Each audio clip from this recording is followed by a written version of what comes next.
What glasses do I want? What glasses do I want? I'm going to put these glasses on. Maybe they're better. Let's see here.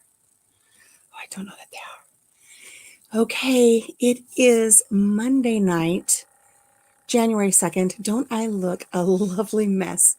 We've had quite the day here trying to get everything ready for this blizzard that's coming. We're under ice storm warnings, and right now the wind is howling outside, and the ice is coming down. It's not snowing, it's ice. And I thought, well, we can just sit around and wait for the power to go out, or I can do something. So I think what I decided to do is I came up here to my craft room. I brought my phone with me in case I lose power, so I have a little flashlight on my phone. I can make it back downstairs. But I thought I would just come up here and read from one of my newest treasured books. And since we're in the middle of what seems to be a really long winter coming up, I'm going to do a no-no, and I'm going to read from a book that if I lived in Canada, I could read this just fine. I don't live in Canada, but I'm going to do it anyways. So I have Laura Ingalls' The Long Winter, and Papa Jim and I just went to Laura Ingalls Wilder's home in Mansfield, Missouri, and we had the opportunity to view the museum and view her home and view the rock house that her daughter built for her. And Papa Jim bought me the entire book set, the hard copies, right? Not the paperbacks, the hard copies. And they've all been embossed inside so that it says that they are from the library. They did their stamp inside of it. And I thought it would just be fun to maybe come on, even if I'm just here by myself, and start reading this book. And then I'm going to see if I can make it through a couple chapters before we lose power. Good morning. Good morning. Heading to bed, but popping in to say hello and give you a thumbs up. Thank you, Rochelle. I need to go to bed. It is 9:30 here, but the ice storm is hitting, and the ice is coming down. You can hear it hitting the windows, and it's cold, and the wind is howling. And I just thought, oh, I'll just come on here, and I'm going to start with The Long Winter. If I lived where you lived, I'd be okay reading this. I'm going to see how much trouble I get into for reading it here in the States. But Papa Jim got me the entire set when we were at Laura Ingalls, and it comes in a beautiful handmade wooden crate, and they've all been embossed and stamped with everything from the gift shop. So one of my new treasured books. So perfect choice, right? It's 10:30 there, 9:30 here. So I figured, I'll just come up here and do something, read a couple chapters, and see how far I can make it before I lose power. So I'm going to go ahead and get started, because why not? My Anne of Green Gables, I read and then I edit it.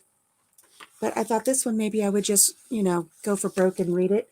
And I brought up I know you'll leave at any time, Michelle, but I'll just keep on talking.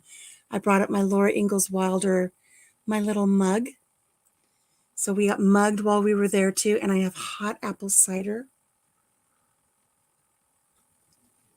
Oh, that is so delicious. Yeah. I really need a little nip of something in there, but I don't have that.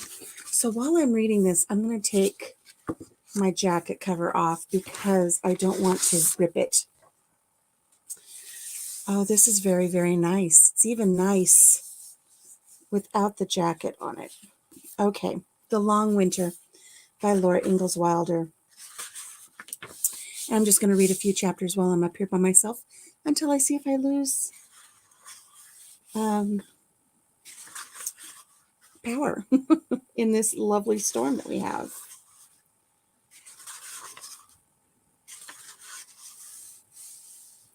The Long Winter, Chapter 1. Make hay while the sun shines. The mowing machines whirring sounded cheerfully from the old buffalo wallow south of the claim shanty, where blue stem grass stood thick and tall, and Pa was cutting it for hay. The sky was high and quivering with heat over the shimmering prairie. Halfway down to sunset, the sun blazed as hotly as at noon. The wind was scorching hot, but Pa had hours of mowing yet to do before he could stop for the night.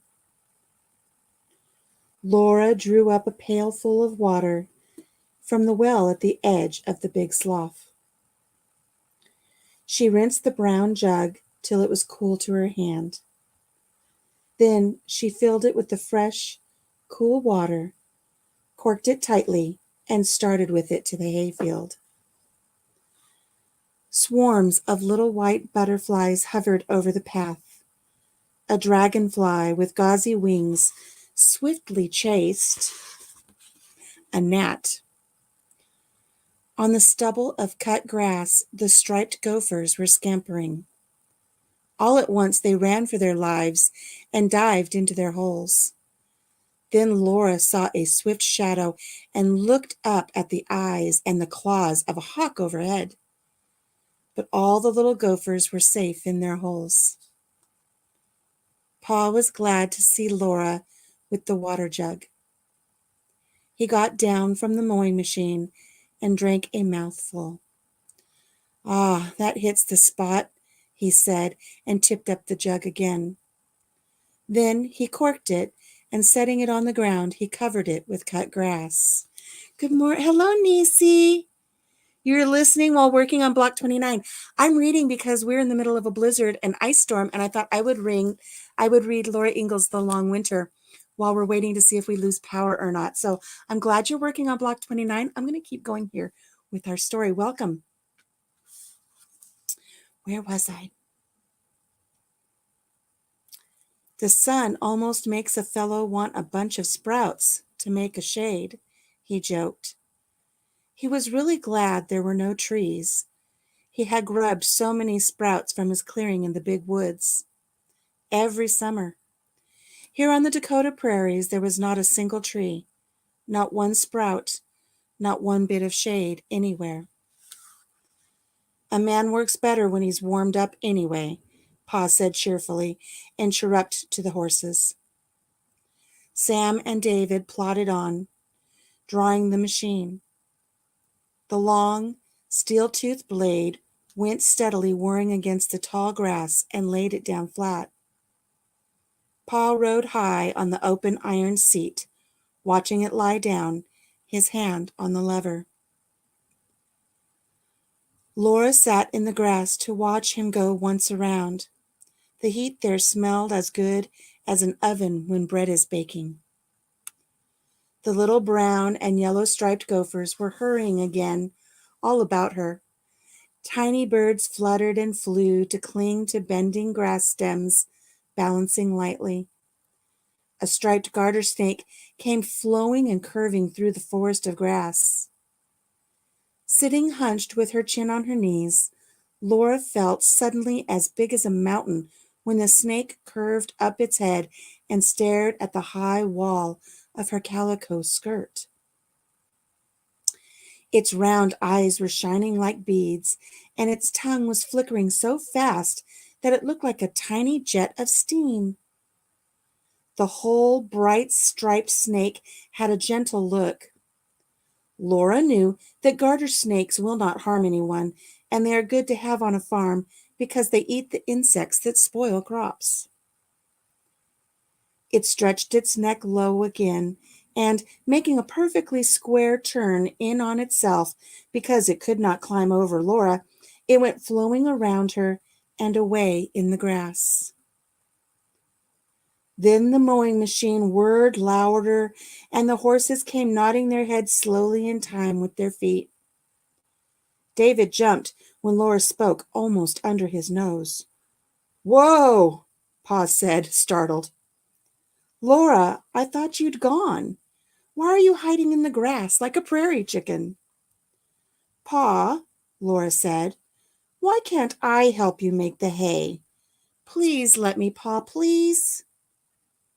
Pa lifted his hat and ran his fingers through his sweat-damp hair, standing it all on end and letting the wind blow through it. "You're not very big nor strong, little half-pint." "I'm going on 14, Laura said. "I can help, Pa. I know I can." The mowing machine had cost so much that Pa had no money left to pay for it or for help. He could not trade work because there were only a few homesteaders in this new country, and they were busy on their own claims. But he needed help to stack the hay. Hello, Marlene. Listening all work. Welcome. I'm just reading a book while we're in the middle of a blizzard from an ice storm. Well, Pa said, maybe you can help. We'll try it. If you can, by George, we'll get this hay done all by ourselves. Laura could see that the thought was a load off of Pa's mind, and she hurried to the shanty to tell Ma. Why, I guess you can, Ma said doubtfully. She did not like to see women working in the fields. Only foreigners did that.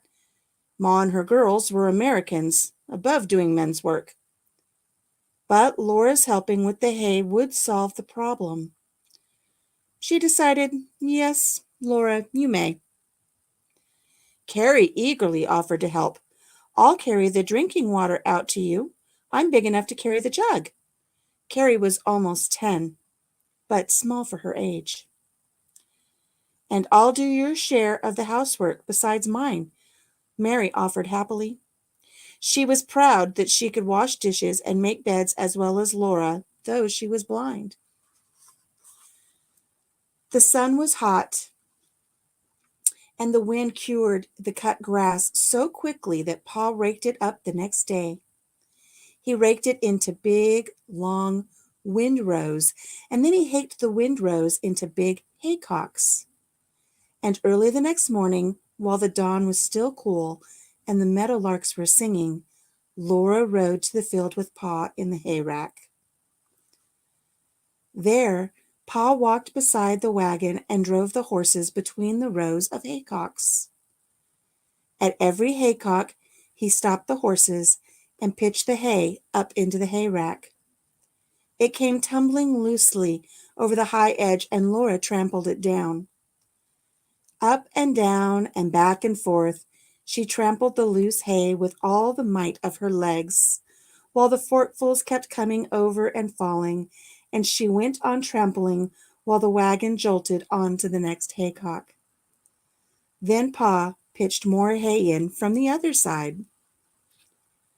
Under her feet, the hay climbed higher, trampled down as solid as hay can be. Up and down, fast and hard, her legs kept going, the length of the hay rack and back, and across the middle. The sunshine was hotter, and the smell of hay rose up sweet and strong. Under her feet, it bounced, and over the edges of the hayrack it kept coming. All the time she was rising higher on the trampled down hay. Her head rose above the edges of the rack, and she could have looked at the prairie if she could have stopped trampling. Then the rack was full of hay, and still more came flying up from Pa's pitchfork. Boy, they're busy. It's almost redundant. Hello, Milk Duds. Thank you. Welcome. Here's a picture here of Laura and Pa working out, gathering up the hay. Laura was very high up now, and the slippery hay was sloping downward around her. She went on trampling carefully. Her face and her neck were wet with sweat, and sweat trickled down her back. Her sunbonnet hung by its strings, and her braids had come undone. Oh my gosh. You know what I have to do? I have to do this, you guys. Give me 1 second. I have to do something. It's going to add to the whole story. Give me 1 second.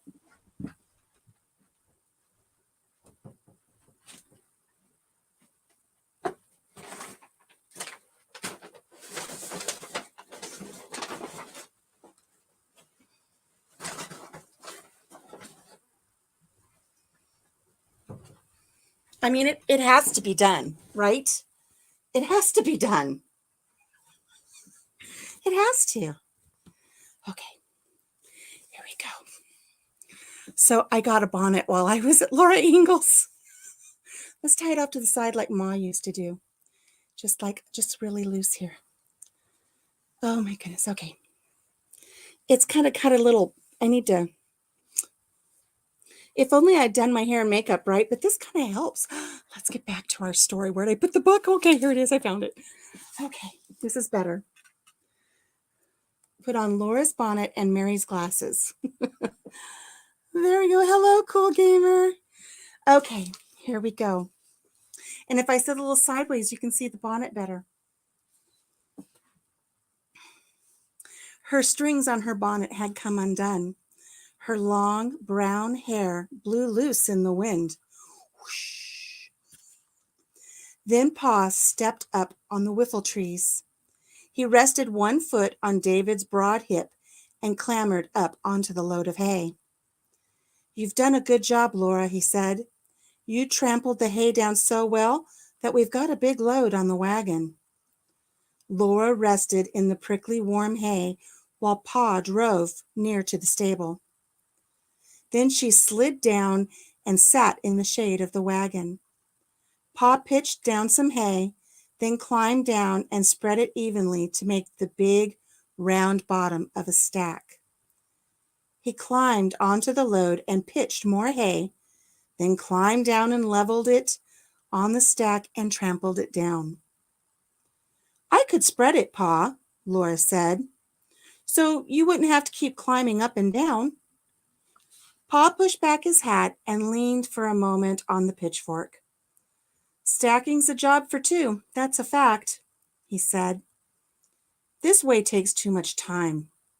Being willing helps a lot, but you're not very big, little half pint." She could only get him to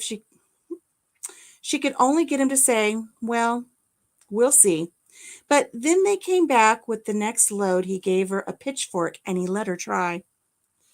The long fork was taller than she was, and she did not know how to use it, so she handled it clumsily. But while Pa tossed the hay from the wagon, she spread it as well as she could, walking around and around on the stack to pack it tightly. In spite of the best she could do, Pa had to level the stack for the next load. I'm going to take a drink of cider and see what everybody's saying. Did everybody see I've got my Little House on the Prairie mug that we got down at Laura's home? A hot apple cider on a chilly, chilly night in an ice storm. Now the sun and the wind were hotter, and Laura's legs quivered while she made them trample the hay. She was glad to rest for the little times between the field and the stack. She was thirsty, then she was thirstier, and then she was so thirsty that she could think of nothing else. It seemed forever till 10 o'clock when Carrie came lugging the jug half full. Pa told Laura to drink first, but not too much. Nothing was ever so good as that cool wetness going down her throat. At the taste of it, she stopped in surprise, and Carrie clapped her hands and cried out laughing, "Don't tell, Laura. Don't tell till Pa tastes it." Ma had sent them ginger water. She had sweetened the cool well water with sugar, flavored it with vinegar, and put in plenty of ginger to warm their stomachs so they could drink till they were not thirsty. Ginger water would not make them sick as plain cold water would when they were so hot. Such a treat made that ordinary day into a special day, the first day that Laura helped in the haying. "Oh, hello, Callie. Hello. I've got my bonnet on from Little House on the Prairie down there in Missouri, and I'm reading you a book." By noon, they had hauled all the hay and finished the stack. Pa topped it himself. It takes great skill to round the top of a haystack, so it will shed when it rains. Dinner was ready when they went to the shanty. Ma looked sharply at Laura and asked, "Is the work too hard for her, Charles?" "Oh, no. She's as stout as a little French horse. She's been a great help," said Pa. "It would have taken me all day to stack that hay alone, and now I have the whole afternoon for mowing." Laura was proud.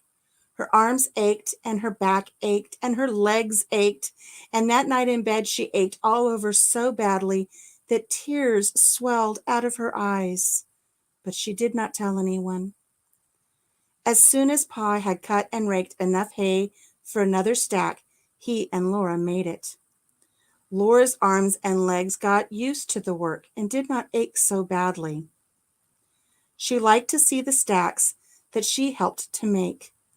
She helped Pa make a stack on each side of the stable door and a long stack over the whole top of the dugout. Stable. I had to turn the page. The dugout stable. It's a really neat place, isn't it, Kelly? Besides these, they made 3 more big stacks. Now, all our upland hay is cut. I want to put up a lot of slough hay, Pa said. It doesn't cost anything, and maybe there will be some for sale when new settlers come in the spring. So Pa mowed the coarse, tall grass in big slough, and Laura helped him stack that hay too. It was so much heavier than the blue stem grass that she could not handle it with the pitchfork, but she could trample it down. One day, when Pa came clambering up on top of the load, she told him, "You've left a haycock, Pa." "I have?" said Pa, surprised. "Where?" "Over there in the tall grass." Pa looked where she pointed. Then he said, "That isn't a haycock, Half Pint. That is a muskrat's house." He looked at it a moment longer. "I'm going to have a closer look at that," he said. "Want to come along? The horses'll stand." He pushed away through the harsh, tall grass, and Laura followed close behind him. The ground underfoot was soft and marshy, and water lay in pools among the grass roots. Laura could see only Pa's back and the grasses all around her. They were taller than she was. She stepped carefully, for the ground was growing wetter. Suddenly, water spread out before her in a shimmering pool. At the edge of the pool stood the muskrat's house. It was taller than Laura and far larger than her arms could reach around. Its rounded sides and tops were rough, hard gray. The muskrats had gnawed dry grass to bits and mixed the bits with mud to make up a good plaster for their house. And they had built it up solidly and smoothly and rounded the top carefully to shed rain. The house had no door. No path led to it anywhere. In the grass stubble around it and all along the muddy rim of the pool, there was not one paw print. There was nothing to tell how the muskrats went in and out of their house. Inside those thick, still walls, Pa said, the muskrats were sleeping now. Each family curled in its own little room lined softly with grass. Each room had a small round doorway that opened into a sloping hall. The hallway curved down through the house from top to bottom, and it ended in the dark water. That was the muskrat's front door. After the sun had gone, the muskrats woke and went pattering down the smooth mud floor of the hallway.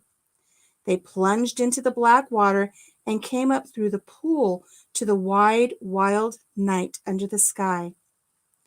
All night long, in the starlight or moonlight, they swam and played along the edges of the water, feeding on roots and stems and leaves of the water plants and grasses.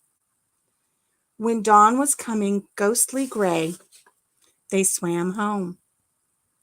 They dived and came up through their water door. Dripping, they went up the slope of their hallway, each to his own grass-lined room. There they curled comfortably to sleep. I'm going to pause right here. That's what you were thinking, Milk Duds? Hey, guys, could you guys just comment right real quick? Let me know you can still hear me, because I don't know if I've lost internet signal in the middle of this storm, and I don't know if I'm reading to myself. I'm going to keep on reading, but if you could just let me know if you're still there, I'd appreciate it. So yes, that's how they get in and out of their home. Laura put her hand on the wall of their house. The coarse plaster was hot in the hot wind and sunshine, but inside the thick mud walls, in the dark, the air must be cool. She liked to think of the muskrats sleeping there. Pa was shaking his head. "We're going to have a hard winter," he said, not liking the prospect. "Why? How do you know?" Laura asked in surprise. "You glitched a few times about 5 minutes ago. Nothing more since. Thank you." Okay, good to know. Hi, CB. Hello. Yeah, we're in the middle of an ice storm, so I'm just reading until I lose power, and I brought my flashlight with me on my phone so I can make my way back downstairs in case I end up in the dark. But we're in the middle of a blizzard. If you haven't seen, we're in the middle of an ice storm.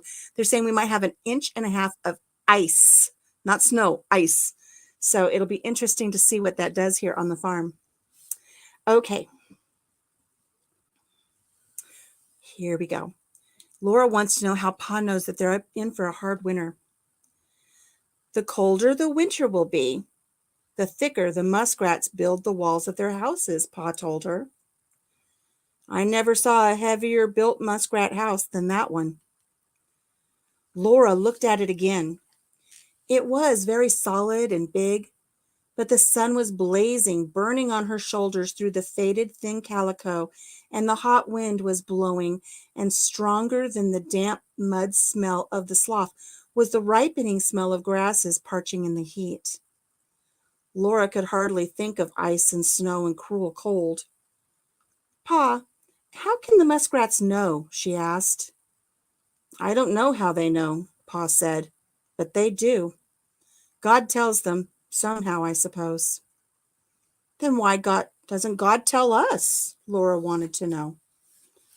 "Because," said Pa, "we're not animals. We're humans. And, like it says in the Declaration of Independence, God created us free. That means we got to take care of ourselves." I'm going to stop right there and say God does tell them because God gives them the knowledge through the animals, don't you think? That would be one way to look at it. We are in Iowa. If you look at the weather map right now, we're in the northern part of Iowa where we're expecting a whole bunch of ice in a big ice storm. But that cold apple cider in my little house on the prairie mug makes it so wonderful. I can handle it. Laura said faintly, "I thought God takes care of us." "He does," Pa said, "so far as we do what's right. And he gives us a conscience and brains to know what's right. But he leaves it to us to do as we please. That's the difference between us and everything else in creation." "Can't muskrats do what they please?" Laura asked, amazed. "No," said Pa. "I don't know why they can't, but you see they can't. Look at that muskrat house. Muskrats have to build that kind of house. They always have, and they always will. It's plain they can't build any other kind. But folks build all kinds of houses. A man can build any kind of house he can think of. So if his house doesn't keep out the weather, that's his lookout. He's free and independent." Pa stood thinking for a minute, then he jerked his head. "Come on, little half pint. We better make hay while the sun shines." His eyes twinkled, and Laura laughed, because the sun was shining with all its might. But all the rest of that afternoon, they were rather sober. The muskrats had a warm, thick-walled house to keep out cold and snow, but the claim shanty was built of thin boards that had shrunk in the summer till the heat and the narrow battens hardly covered the wide cracks in the walls. Boards and tar paper were not very snug shelter against a hard winter. Boy, I tell you, this room that I am in right now, this was an addition to the 1902 farmhouse that was originally built here. And so this wall to this side is the original exterior of the house. And you want to talk about old boards with big gaps in between them and stuff crammed in between to try to keep the weather out. And even in the floors, we found corn cobs shoved in the holes of the floorboards to try to keep some of the cold out. And I imagine this must have been a very cold house back in the day. And I'm very thankful that we were able to come in here and renovate it and put in new insulation. And it's a little chilly up here, I'm not going to lie. And every once in a while, if I didn't have those drapes pulled down, you would see the curtains move, because even though the windows are newer, they're not all that great. And we do get wind that blows in through the windows. Okay, let's see. Oh, goodness, 75 degrees down in Missouri today. Your house is from 1902 as well. Wonderful. And you found interesting things too. I found all kinds of interesting things. I was always hoping for more interesting things. I have a little curio cabinet right here, like a little lawyer's bookcase. And if I didn't have it locked right now, I could grab it quickly, but I'll bring it for next time. We actually have some handmade nails that some of the original exterior boards were put on the house with really old nails. So yeah, it's pretty neat. Okay, how long have I been on? 30 minutes. I'm going to read one more chapter. I'm going to have a little bit of my cider, and then I'm going to read one more chapter, and then I think I will crochet a square for our Afghan that we're working on. I won't do that live though. Fun fact, our house is held up by literal trees. Isn't that amazing what they did, what they relied on back then? When we were taking this house down to the studs, we found that a lot of the beams in the walls and on the kitchen, the joists on the kitchens between floors, and they were all sewn with saws that were run off of steam back in the early 1900s. We had somebody educate us on that. You can see the saw blade marks, and most likely those trees came from this land. They would bring the saw out, cut the trees down, and cut the boards that they would need to build the house, and build the house on site with the trees from the grove. So a lot of the boards from this home were right here from the grove that we have out back here, which I think is just amazing. The house leans a little bit and not one wall is square. Nothing's plumb, nothing is square. This house is quirky, but I'm such an old soul. You and me both, sister. You and me both. I love this old house. I wouldn't want anything new. I love this old house. One more sip, and I'm going to move on to chapter 2. If you're here, thank you for joining me. If you have to leave, make sure you hit the thumb on the way out. And hopefully you'll come back. We'll do some more reading as I go. We'll see. But I got this beautiful, the whole set. I'm so happy that Papa Jim got me this whole set. I love it. Chapter 2, An Errand in Town. One morning in September, the grass was white with frost. It was only a light frost that melted as soon as the sun touched it. It was gone when Laura looked out at the bright morning. But at breakfast, Pa said that such an early frost was surprising. "Will it hurt the hay?" Laura asked him, and he said, "Oh, no, such a light frost will only make it dry faster when it's cut. But I'd better get a hustle on, for it won't be long now till it's too late to make hay." He was hustling so fast that afternoon that he hardly stopped to drink when Laura brought him the water jug. He was mowing in Big Slough. "You cover it up, Half Pint," he said, handing back the jug. "I'm bound and determined to get this patch mowed before sundown." He chirped to Sam and David, and they started again, drawing the whirring machine. Then suddenly the machine gave a clattering type of yelp, and Pa said, "Whoa!" Laura hurried to see what had happened. Pa was looking at the cutter bar. There was a gap in the row of bright steel points. The cutter bar had lost one of its teeth. Pa picked up the pieces, but they could not be mended. "There's no help for it," Pa said. "It means buying another section." There was nothing to say to that. Pa thought a minute and said, Laura, I wish you'd go to town and get it. I don't want to lose the time. I can keep on mowing after a fashion while you're gone. Be as quick as you can. Ma will give you the 5 cents to pay for it. Buy it at Fuller's Hardware. Yes, Pa, Laura said. She dreaded going to town because so many people were there. She was not exactly afraid, but strange eyes looking at her made her uncomfortable. She had a clean calico dress to wear, and she had shoes. While she hurried to the house, she thought that Mom might let her wear her Sunday hair ribbon and perhaps Mary's freshly ironed sunbonnet. I'm supposed to iron this thing? Maybe that would get rid of this. I shouldn't have let it get folded like that when we brought it home. I have to go to town, Ma, she said, rushing in breathless. Carrie and Mary listened while she explained, and even Grace looked up at her with big, sober blue eyes. I will go with you to keep you company, Carrie volunteered. Oh, can she, Ma? Laura asked. If she can be ready as soon as you are, Ma gave permission. Quickly they changed to fresh dresses and put on their stockings and shoes. But Ma saw no reason for hair ribbons on a weekday, and she said Laura must wear her own sunbonnet.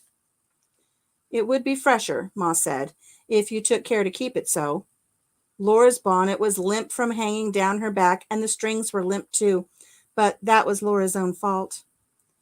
Ma gave her 5 cents from Pa's pocketbook, and with Carrie she hurried away towards town. Can you hear the wind blowing? I don't know if you can hear it or not. They followed the road made by Pa's wagon wheels past the well, down the dry, grassy slope into Big Slough, and on between the tall slough grasses to the slope up on the other side. The whole shimmering prairie seemed strange then.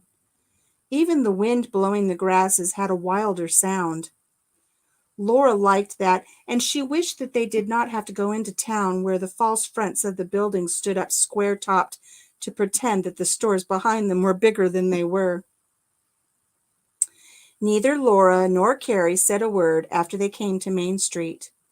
Some men were on the store porches, and 2 teams with wagons were tied to the hitching posts.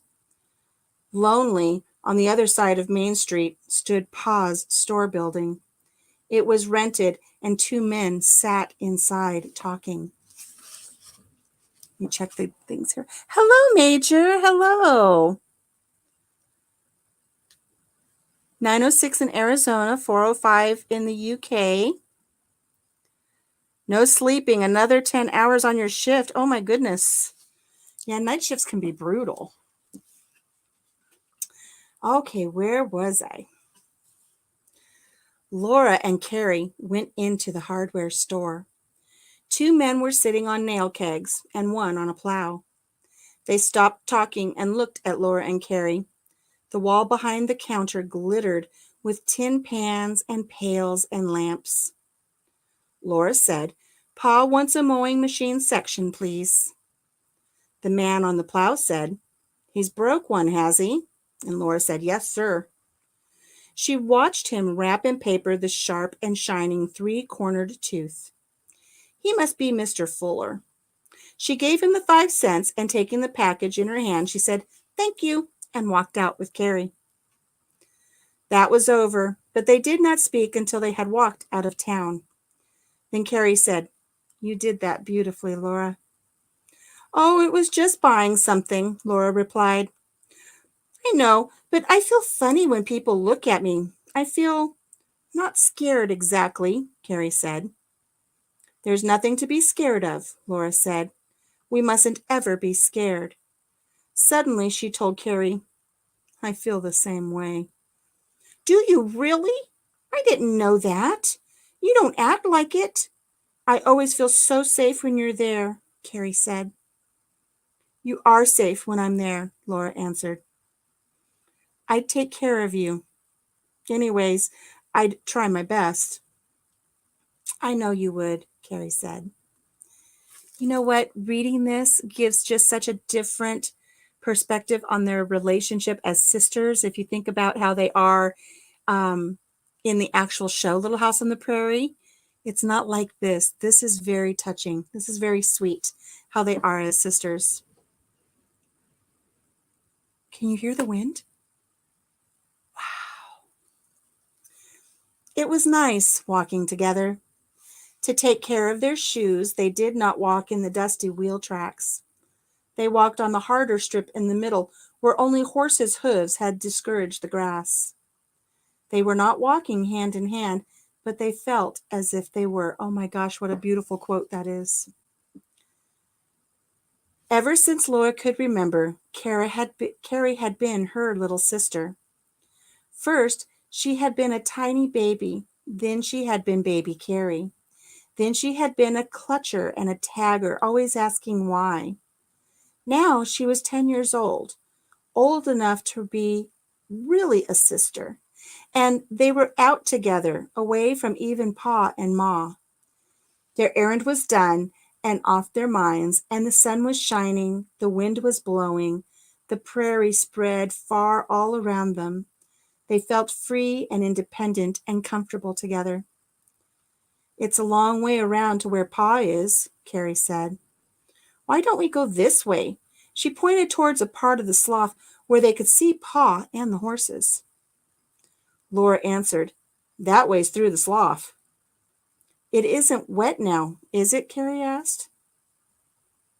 All right, let's, Laura answered. Pa didn't say to go by the road, and he did say to hurry. So they did not follow the road that turned to cross the slough. They went straight into the tall slough grass. Oh, I sense danger. Oh, goodness. Hardly hear you with the police helicopter above my head. Oh, my goodness. Hello, Denise. Hello. You hope our old house doesn't fall over in that wind. Well, we lost our barn a couple years ago. And Denise is in the same ice storm that we're in right now. So I'm just reading until we either lose power or I get tired. So, yeah, I'm a little worried about the girls going through where there's going to be like a swamp. Let's see what happens. At first, it was fun. It was rather like going into the jungle.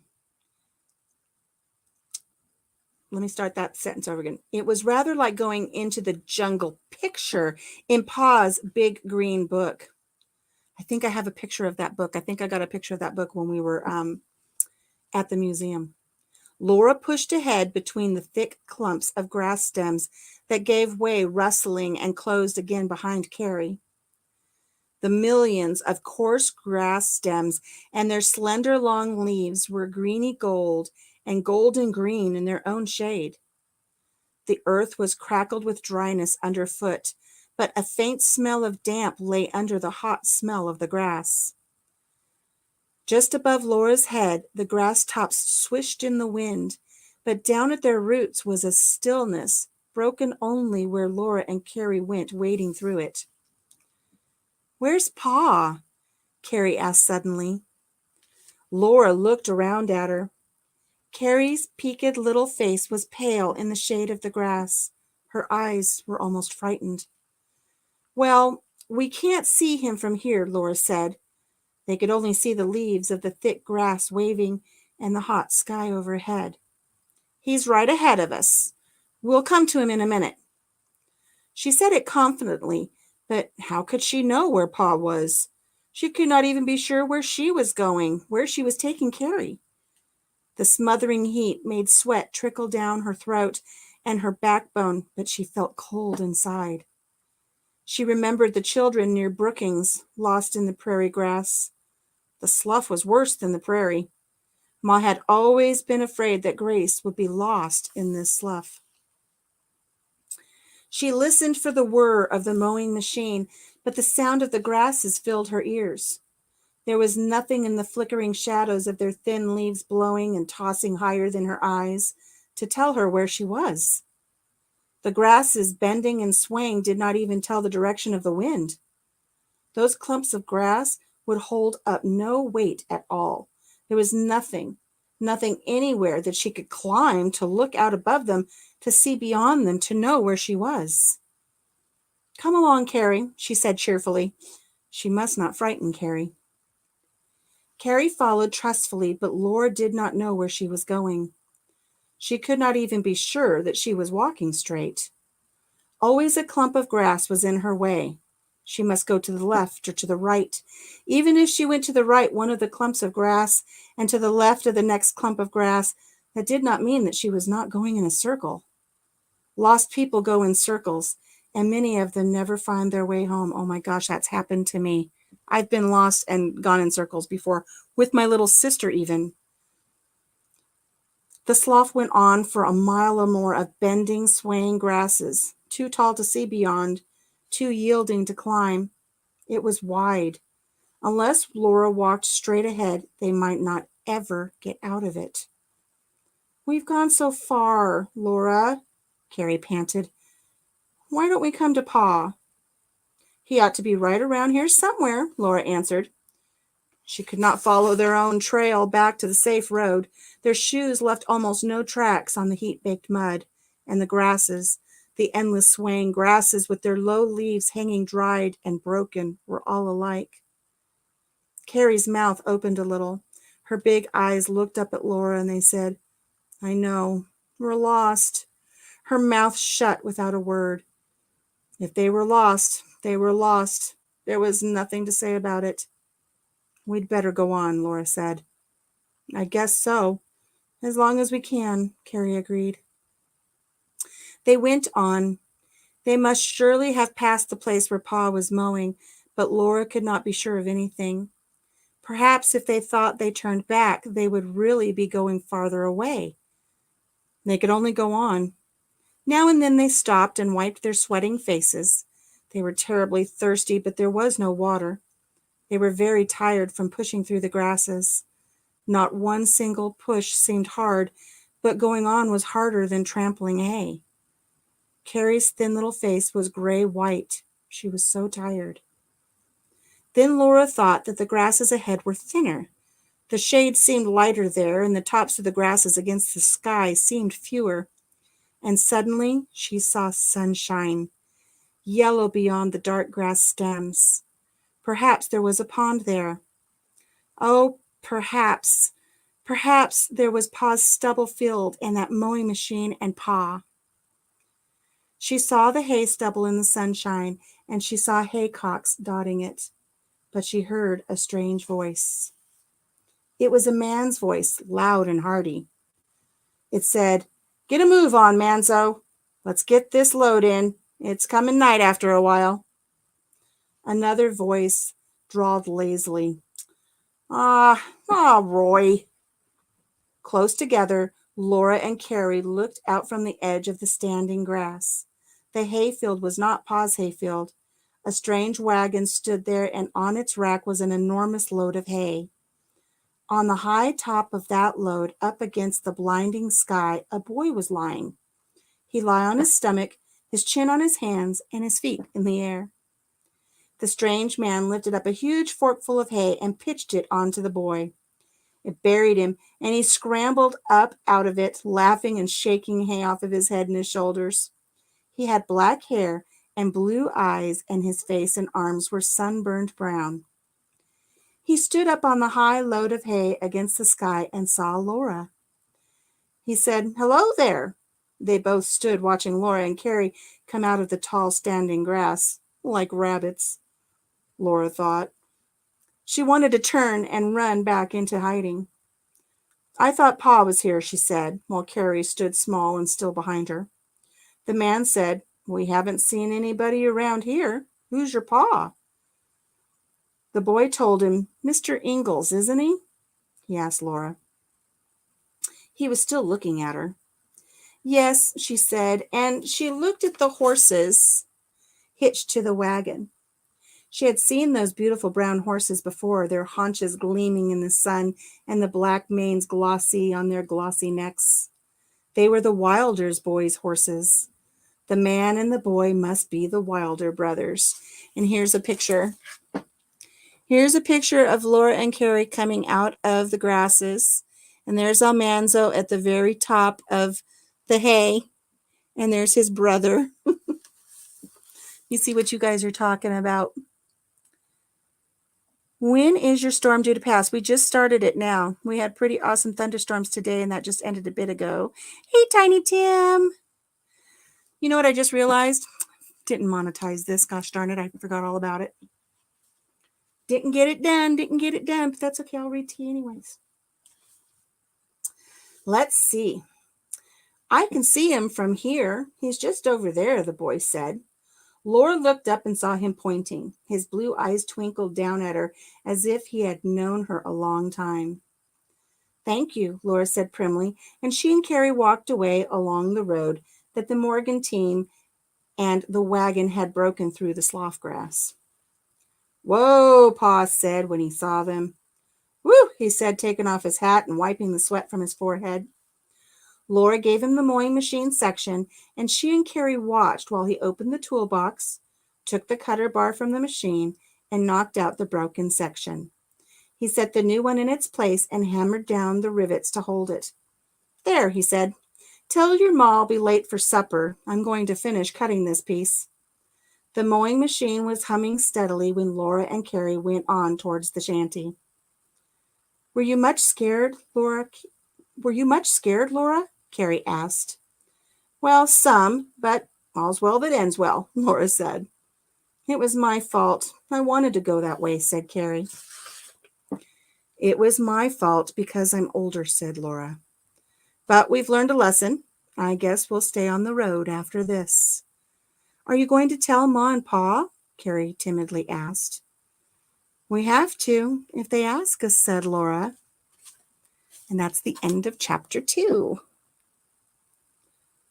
I'll pay you to record yourself reading Little House on the Prairie for my 11-7 kids.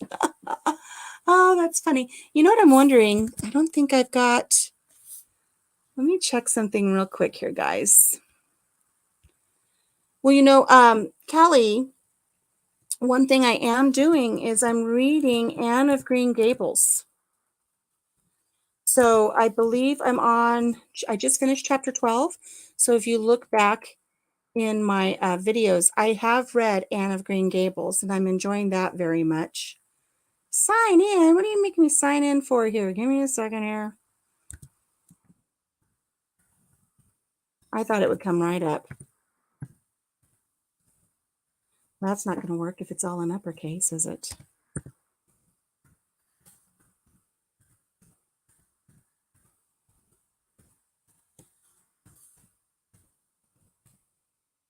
You know what I think I might do? Oh, yes, I am. I'm reading that. This is what I'm going to do, guys. We're coming up on 52 minutes here. I'm going to end this broadcast. I'm going to log into my YouTube, and I'm going to start another broadcast for chapter 3 and 4. You're out of the YouTube loop. I hadn't even realized you were reading regularly. Yeah, I started reading, I don't know, this summer, started reading Anne of Green Gables. I'm loving it. And I just thought, what the heck, I'll come on here today and read a little bit of Little House on the Prairie. So what I'm going to do is I'm going to end this broadcast, and I'm going to schedule another broadcast for like 5 minutes from now. And then I'll read 2 more chapters. That gives me a chance to get it up on YouTube appropriately. And if anybody wants to join me, you can. If you guys have other things to do, because I know it's getting late in the night here, you can. But I think I'm going to stay up and read a couple more chapters. So if you'll join me, I'd love to have you. So I'm going to say goodbye for now. Give me 5 minutes and come join me on the next live. Just look for it on my channel. If you're not subscribed, hit the thumbs up and the notification, and that way you'll know what I've got things coming up. But look for this, because you probably won't get a notification that I'm going live again. So I'm going to keep my bonnet on. I wish I had a better little place to sit. And I think I'm going to adjust my ring light so it doesn't have this glare, because now I look like Cookie Monster or John Lennon. I don't know. I don't know which. All right. So I'm going to see you guys in just a few minutes. Okay. Bye, guys.